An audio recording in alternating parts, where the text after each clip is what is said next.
एक मित्र आ गए, हंसराज बिश्नोई। उन्होंने जो प्रश्न पूछे, बहुत से प्रश्न पूछे, उससे तुम्हें पता चलेगा कि भारतीय भोंदूपन किस गहराई तक नहीं उतर गया है, आत्मा तक में प्रविष्ट हो गया है। पहला प्रश्न उन्होंने पूछा है, भगवान आपने कहा कि आप भगवान, भगवान सर्वशक्तिमान, सर्वज्ञ, सर्वव्यापी होता है। क्या आप सूर्य का उदय कुछ क्षण के लिए रोक सकते, या सृष्टि में कोई परिवर्तन कर सकते हैं? कृपया बताएं। दूसरे प्रश्न में उन्होंने पूछा है कि भगवान कभी मरा नहीं, मर नहीं सकता, मरना असंभव। फिर यहां आश्रम में इतनी सुरक्षा की व्यवस्था क्यों? मेटल डिटेक्टर से क्यों हमें गुजरना पड़ता है? तीसरा प्रश्न पूछा है, क्या आपके भीतर मुझे पूजा की आकांक्षा मालूम पड़ती? क्या आप चाहते हैं लोग आपको पूजे? अगर यह आकांक्षा नहीं है आपके भीतर, तो माला पर आपका चित्र क्यों लगाया गया है?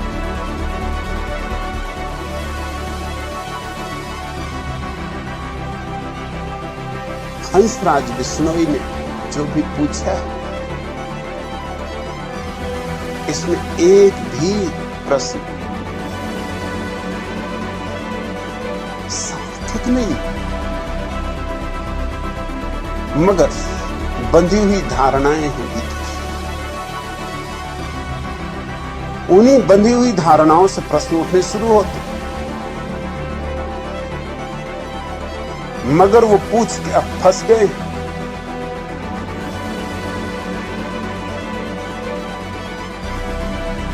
अब भाग ना सकेंगे। मुझसे कुछ प्रश्न पूछना हो तो सोच समझ के पूछना चाहिए।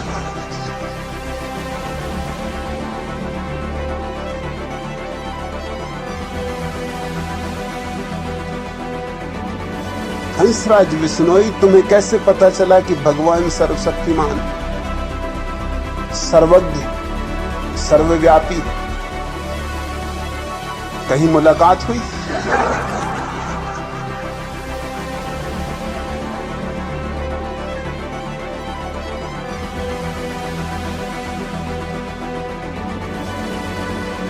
भगवान है भी, ये भी तुम्हें पता है? कोई प्रमाण है तुम्हारे पास भगवान के होने का? आज तक कोई प्रमाण नहीं दे सका, और जो भी प्रमाण दिए गए सब खंडित किए जा सकते। जरा से तर्क की जरूरत है, जरा सी बुद्धि की जरूरत है। अगर भगवान सर्वशक्तिमान है, तो हंसराज बिश्नोई, तुम्हारा भोंदूपन कुछ कम बनाता? इतना तो कर देता, सूरज चाहे ना रोकता। थोड़ी बुद्धि तो देता।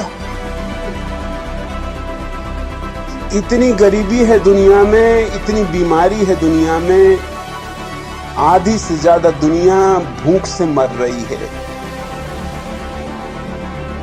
और तुम कहते हो भगवान सर्वशक्तिमान। इसका तो मतलब यह हुआ कि वो इसी तरह चाहता है कि हो। ये भिखमंगे सड़कों पर, ये बिना दूध मिले हुए बच्चे, ये चारों तरफ फैली हुई भुखमरी और बीमारी और दारिद्र्य, जरूर सर्वशक्तिमान भगवान का प्रमाण देता है। गजब का सर्वशक्तिमान। ये लंगड़े लूले बच्चे क्यों पैदा होते? ये अंधे बच्चे क्यों पैदा होते? ये बुद्धि से रुग्ण बच्चे क्यों पैदा होते? तुम्हारा सर्वशक्तिमान भगवान इतना भी नहीं कर सकता? क्या तुम्हारे पास आधार है? कि तुम कहो भगवान सर्वशक्तिमान, और तुम तो यूं कह रहे हो जैसे कि बात बिल्कुल सिद्धि है, कोई शक शुबा का सवाल नहीं है, कोई किंतु परंतु नहीं है। साफ घोषणा है कि भगवान सर्वशक्तिमान, सर्वज्ञ, सर्वव्यापी होता है। अगर भगवान सर्वज्ञ है तो ये दुनिया कुछ और ढंग की होनी चाहिए। ये सर्वज्ञ के द्वारा बनाई हुई दुनिया तो मालूम नहीं होती। सर्वज्ञ क्यों कैंसर बनाता है? क्या उसको इतनी भी अकल नहीं? क्यों क्षय रोग बनाता है? सर्वज्ञ को कुछ तो बुद्धि होनी चाहिए, जो सभी कुछ जानता है।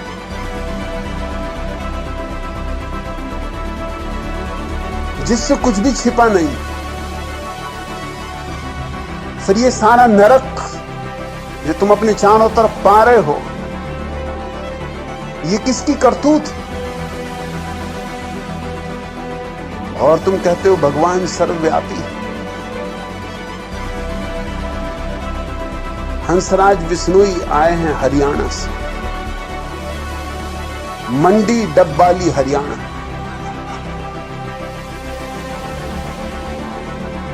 मतलब हरियाणा में भी है, मंडी डब्बाली में भी है।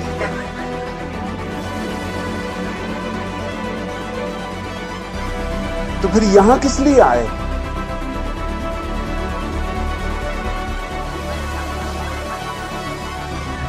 वही मुलाकात ले लेते। सर्वव्यापी है, जहां चाहते वहीं चर्चा हो जाती। मगर इस तरह की बातें हम पकड़ के बैठ जाते, बिना सोचे, बिना विचारे, बिना खोजे। और फिर इस तरह की बातों को हम दूसरों पर आरोपित करने लगते। मैं तुमसे स्पष्ट कहना चाहता हूं कि मैं कोई सर्वशक्तिमान नहीं। तुम तो कह रहे हो कि आप सूरज को कुछ क्षण के लिए रोक सकते हैं, मैं इस बिजली के पंखे को भी नहीं रोक सकता।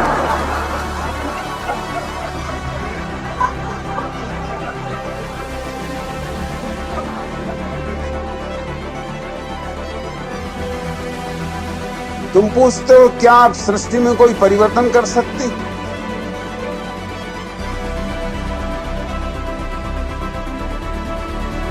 क्या परिवर्तन करवाने का इरादा है?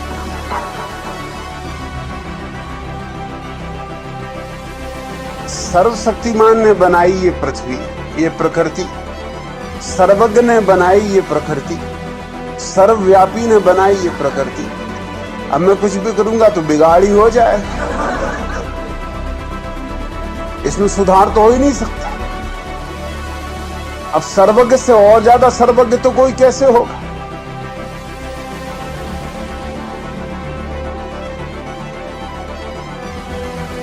और तुम पूछते हो कि भगवान न कभी मरा, न मरा, न मर सकता है। सवाल पहले ये कि जिया भी कभी? जिया हो तो मरता, जब जिया ही नहीं तो मरेगा कैसे? जन्मा कब? बात हमेशा शुरू से करनी चाहिए। अगर जन्मा हो तो मरे, जन्म के बिना मृत्यु तो नहीं हो सकती। तो एक बात तो तय है कि जन्मा नहीं।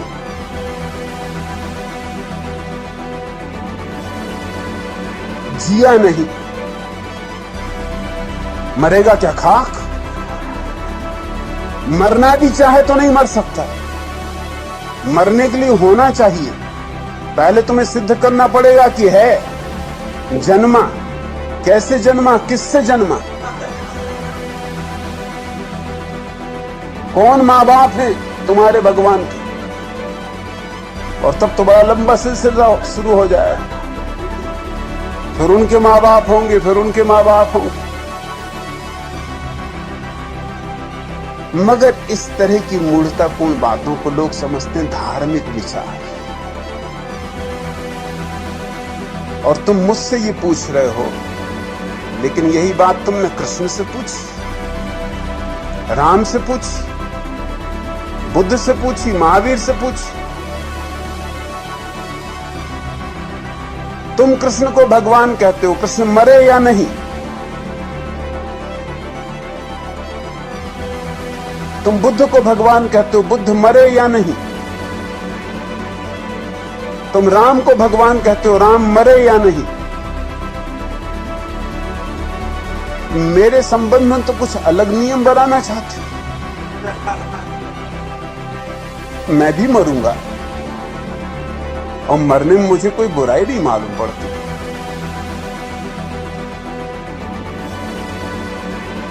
मरने का भी मजा लेना होगा। जीना और मरना एक ही सिक्के के दो पहलू। लेकिन बड़ा मजा यह है इस देश की बुद्धि की, जो प्रक्रिया है बड़ी दोहरी। अगर राम का सवाल उठाओ तो राम भगवान,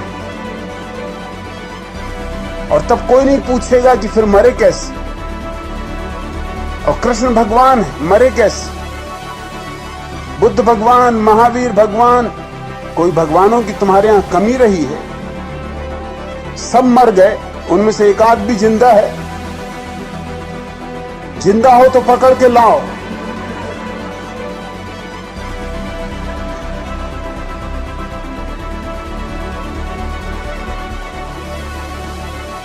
और तुम पूछते हो कि यहां सुरक्षा का इतना इंतजाम क्यों?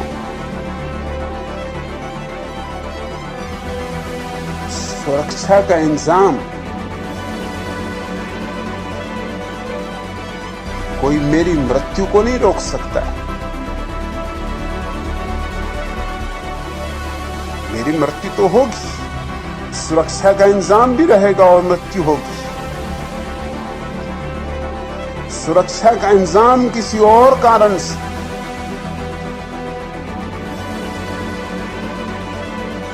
मैं मरना भी चाहता हूं तो अपने ढंग से मरना चाहता हूं।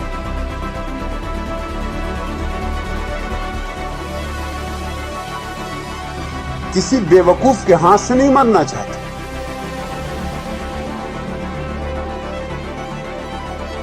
मेरा अपना जीवन का ढंग है, मेरे मरने का भी अपना ढंग हो। जीता अपनी मौत से हूं, मरूंगा भी अपनी मौत से।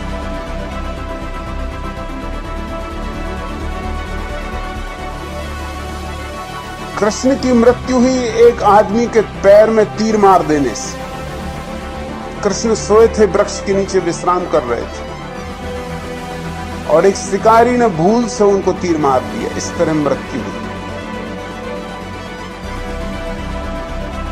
बुद्ध की मृत्यु हुई विषाक्त भोजन से। एक आदमी ने भोजन खिलाया और भोजन विषाक्त था। महावीर की मृत्यु हुई पेचिश की बीमारी से। होनी चाहिए, ज्यादा उपवास जो करेगा उसका ये परिणाम होने वाला, पेट खराब होगा।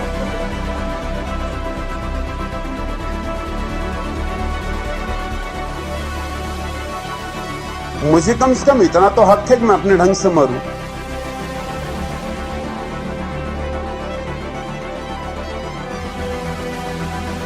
और तुम पूछते हो कि ये सुरक्षा, अगर आप भगवान है, सुरक्षा की क्या जरूरत है? तो रामचंद्र जी धनुष्मान लिए चलते हैं।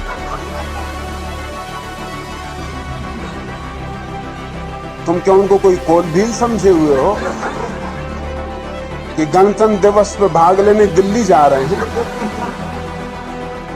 कि वहां जुलूस निकलेगा?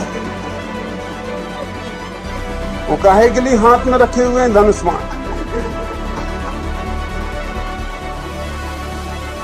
मच्छर वगैरह को भगाने के लिए, खटमलों को मारने के लिए। तुम जो प्रश्न मुझसे पूछते हो पहले अपने भगवानों से पूछ लिया करो।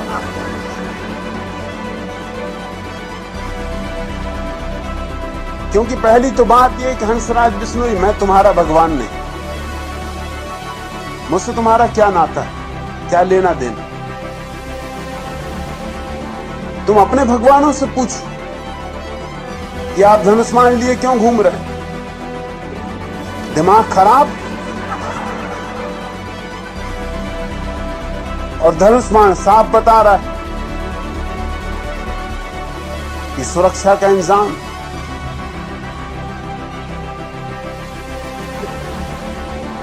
और कृष्ण ने जब चक्र घुमाया तो वह क्या था?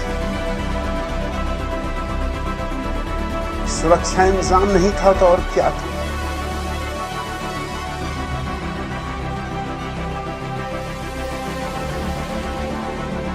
परशुराम जीवन भर फरसा लेकर काटते रहे लोगों को।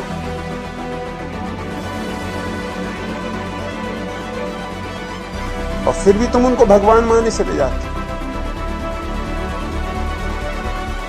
ना तो मैं कोई धनुष्मान लिए हुए हूं, ना कोई फरसा लिए हुए हूं।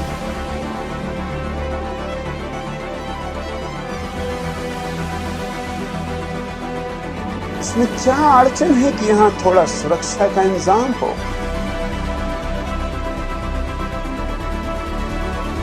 लेकिन तुम्हारे दोहरे मापदंड, अपनों को जिनने तुमको सदियों से संस्कार दिए, तुम एक तरफ रखते हो, बचा लेते।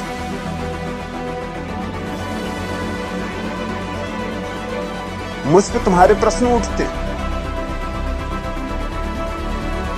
मुझे कोई अड़चन नहीं है सुरक्षा के इंतजाम से, क्योंकि मैं नहीं मानता कि कोई इस तरह का भगवान है जिस तरह तुम्हारी धारणा है। भगवत्ता है, भगवान कोई भी नहीं। भगवत्ता एक अनुभूति है। और ये मैं जानता हूं कि आत्मा नहीं मरती, मगर ये जो सुरक्षा के लिए आयोजन है, ये कोई आत्मा को बचाने के लिए आयोजन है भी नहीं। लेकिन शरीर तो मरता है, शरीर जन्मता है और शरीर मरता है। और कोई भी विचारशील व्यक्ति अपने शरीर का उतना उपयोग करना चाहेगा जितना कर सकता है।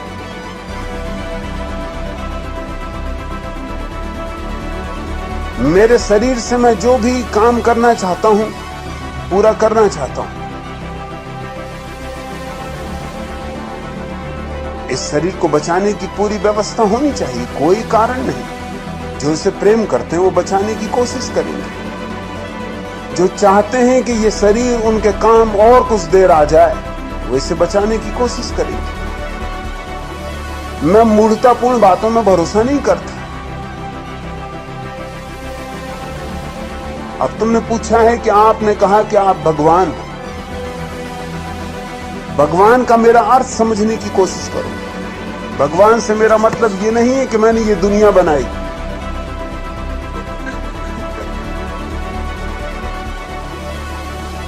इस तरह की मूर्खतापूर्ण दुनिया में बना नहीं सकता।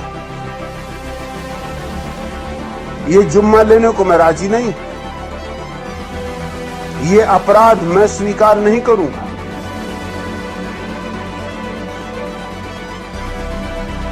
और मजा ये है कि तुम मुझसे पूछते हो, तुमने कृष्ण से नहीं पूछा, राम से नहीं पूछा।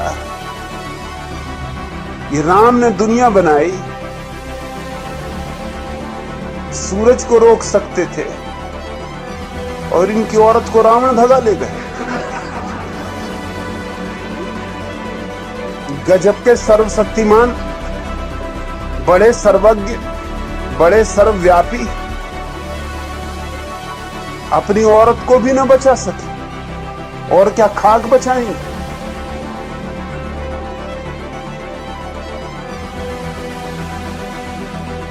सर्वज्ञ हैं, सर्वशक्तिमान हैं, सर्वव्यापी हैं और सोने के मृग को खोजने चल पड़े।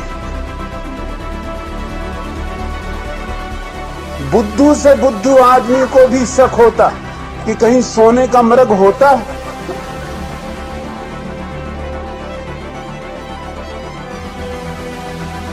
मगर तुम ये प्रश्न उनसे नहीं पूछो, क्योंकि उनको तुम मान के ही बैठे हुए हो, पूछने का सवाल ही नहीं उठता। और फिर सीता को लाया गया लंका से छीनकर, तो उसकी अग्नि परीक्षा ली गई। और ये सर्वज्ञ हैं। जब सर्वज्ञ हैं और सर्वव्यापी हैं तो उनके पता ही होना चाहिए कि सीता ने कोई भी ऐसा काम नहीं किया है कि उसकी अग्नि परीक्षा ली जाए। ये कैसी सर्वज्ञता है? इनको ये भी पता नहीं, इनको शक कि कहीं सीता भ्रष्ट न हो गई।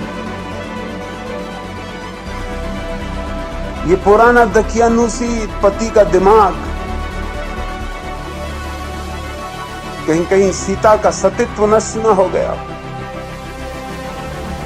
सीता कहीं ज्यादा समझदार महिला मालूम पड़ती है।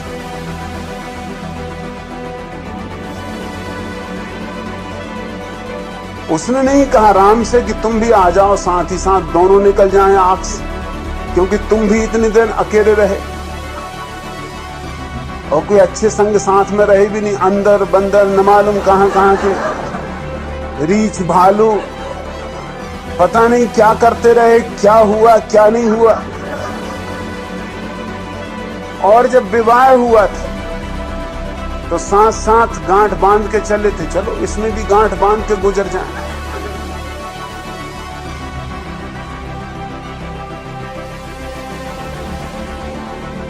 ये सर्वज्ञ।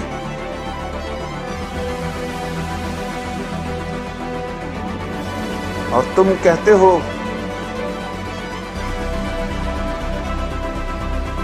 सुरक्षा की कोई जरूरत नहीं। और कृष्ण पूरी गीता में क्या समझा रहे हैं अर्जुन को कि लड़। अर्जुन कहीं ज्यादा ज्ञानी मालूम होता है तुम्हारे हिसाब से, क्योंकि वो ये कह रहा है कि क्या सार है मारने मारने में। आत्मा तो अमर ही है, अब नाहक इनके शरीरों को क्या मारना। मैं चला जंगल, मैं तो ध्यान करूंगा, समाधि साधूंगा, इसमें कुछ सार नहीं। और कृष्ण की पूरी गीता इसी बात का आयोजन है कि तू लड़, उठा गांडीव। कृष्ण को पता नहीं है कि आत्मा अमर। कहते तो वो यही है कि न हन्यते हन्य माने शरीर, शरीर मरता है आत्मा नहीं मरती। मगर उससे उन्होंने मतलब क्या निकाला है? उससे मतलब उन्होंने बहुत चालबाजी का निकाला है। चालबाजी का मतलब यह निकाला है कि मार, बेफिक्री से मार इनके शरीरों, क्योंकि आत्मा तो मरती ही नहीं, इसलिए कोई हानि होनी नहीं है, हिंसा कुछ होनी नहीं। कृष्ण ने जितनी हिंसा का प्रतिपादन किया दुनिया में किसी ने भी नहीं किया। Adolf Hitler, Genghis Khan, Timur Lang, Nadir Shah सब फीके पड़ जाते, क्योंकि भला इन्होंने हिंसा की हो लेकिन हिंसा का समर्थन इनके भीतर नहीं। जानते तो ये है कि ये गलत कर रहे हैं। कृष्ण ने हिंसा करवाई और उसको एक दार्शनिक पूरा का पूरा आडंबर दिया। समझाया अर्जुन को यह कि मार बेफिक्री से, क्योंकि आत्मा मरती ही नहीं, मारने में हर्जा क्या है? ये तो मिट्टी के घड़े हैं, फोड़ दे, आत्मा दूसरे घड़ों में प्रवेश कर जाएगी।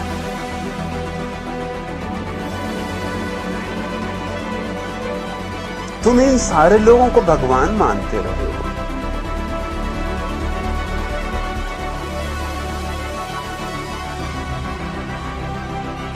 और मैं जब कहता हूं कि मैं भगवान हूं तो तुम्हें अड़चन खड़ी होती, और मेरे अर्थ को तुम सुनना भी नहीं चाहते, समझना भी नहीं चाहते। जब मैं कहता हूं मैं भगवान हूं तो मैं ये कह रहा हूं कि तुम भी भगवान हो। भगवत्ता हमारा स्वभाव है। ये और बात है कि कोई पहचान ले, या न पहचान? जो पहचान ले वह भगवान, जो न पहचाने वो भी भगवान है, लेकिन उसे पता नहीं होगा। कोई सोया है, कोई जागा है, मगर सोने और जागने वाले के भीतर एक ही चेतना का वास है। जब मैं कहता हूं मैं भगवान हूं, तो मैं ये नहीं कह रहा हूं मैंने दुनिया बनाई। मैं ये भी नहीं कह रहा हूं जैसा कृष्ण कहते हैं कि जब जब धर्म की हानि होगी तब तब मैं आऊंगा और रक्षा करूंगा।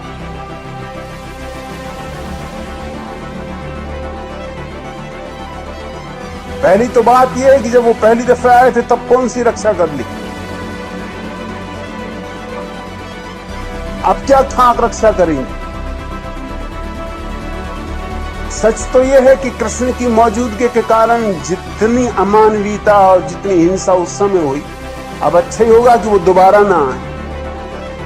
कृपा करें। जब आए थे तब भी कोई रक्षा नहीं हो गई धर्म की, अब क्या खाक रक्षा कर लेंगे धर्म की आप?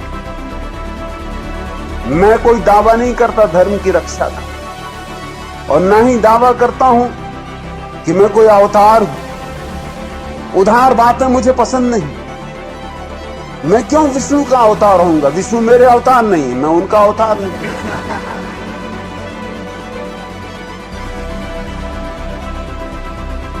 मैं किसी का अवतार नहीं हूं, मैं किसी की रक्षा के लिए आया नहीं हूं। मुझे किसी धर्म की रक्षा नहीं करनी है, मुझे तुम्हें किसी पाप से नहीं बचाना है। मैं आनंदित हूं, मैंने अपने को जाना, मैं आनंदित हूं, और मेरे आनंद का यह हिस्सा है कि तुम्हें भी मैं अपने आनंद से परिचित करा दूं। फिर तुम्हारी मौज, तुम स्वीकार करो न करो, वह तुम्हारी मालकियत है। और तुम कहते हो कि आपको पूजा की आकांक्षा है। अगर मुझे पूजा की आकांक्षा हो तो तुम सोचते हो मुझे कोई अड़चन? रोज पूजा करवा सकता हूं, रोज फूल चढ़वा सकता हूं, रोज आरती उतरवा सकता हूं। इसमें अड़चन क्या है? पत्थरों की आरती उतर रही है तो जिंदा आदमी में क्या अड़चन है आरती उतरवाने की?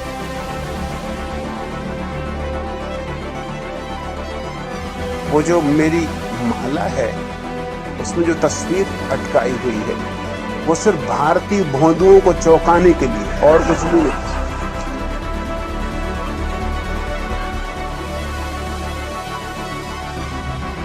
एक मजाक है और कुछ भी नहीं।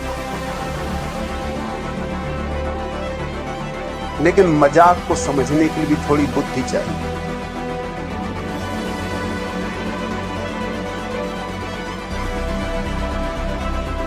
ना तो मैं किसी को कह रहा हूं कि मेरे पैर छुओ, ना मैं किसी को कह रहा हूं मेरी पूजा करो। मैं तो आता भी हूं तो मैं चाहता नहीं कि कोई उठ के खड़ा हो। शायद ये भारत में होने वाली पहली धर्म सभा होगी जहां आने पर गुरु के शिष्य बैठे रहते। तुमने कहीं कोई सभा देखी जहां गुरु आए और शिष्य बैठे रहे?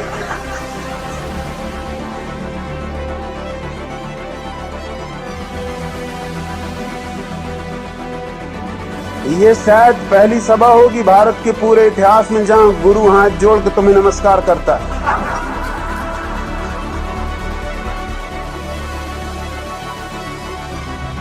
क्या पूजा? किसकी पूजा? मगर बंधी हुई धारणाएं लेके आओगे तो अड़चन होती, और बंधी हुई धारणाएं लेके आ जाते हो तो वंचित रह जाओगे उससे जो यहां घट रहा है। यहां बहुत कुछ घट रहा है।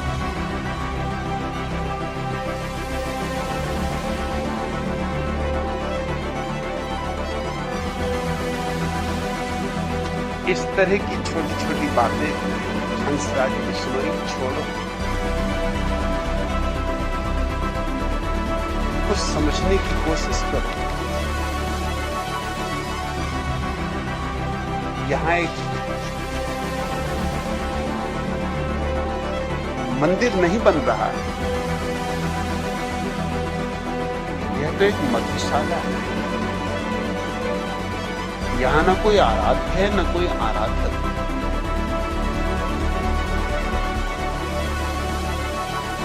ऋतुओं के आंगन में फिर शायद न लौटे। आओ आओ प्राणों से यह पाहुन क्षण झीलें। क्या भरोसा कल हो न हो। ऋतुओं के आंगन में फिर शायद न लौटे। आओ प्राणों से यह पाहुन क्षण झीलें।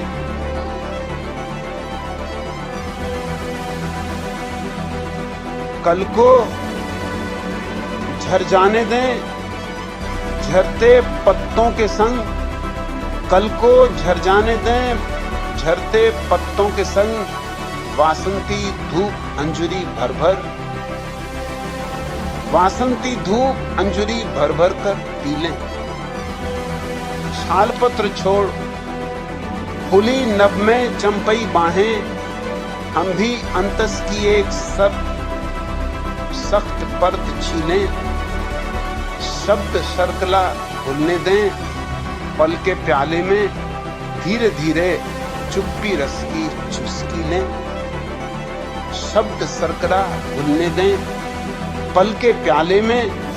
धीरे धीरे चुप्पी रस की चुस्की लें। लो ऊपर उठ मंडराएं कुछ भूरे पतझरी पात। नीम से उतरी कुछ चकराती पीली चीलें। दहरी से तके पीपल को रोज फागुनी किशोरी। आंखों को चुप चुप जाएं कुछ नर्म कोपल कीलें। वर्जित खत बांच लिया छुपकर कुंवारी कलियों ने। टूटी जब वर्जन की सब सर्द मोहर सीलें। फागुनी हवा को दिल दे बैठा आम का छोरा। फिर काम ना आई बूढ़े बरगद की तर्क दलीलें।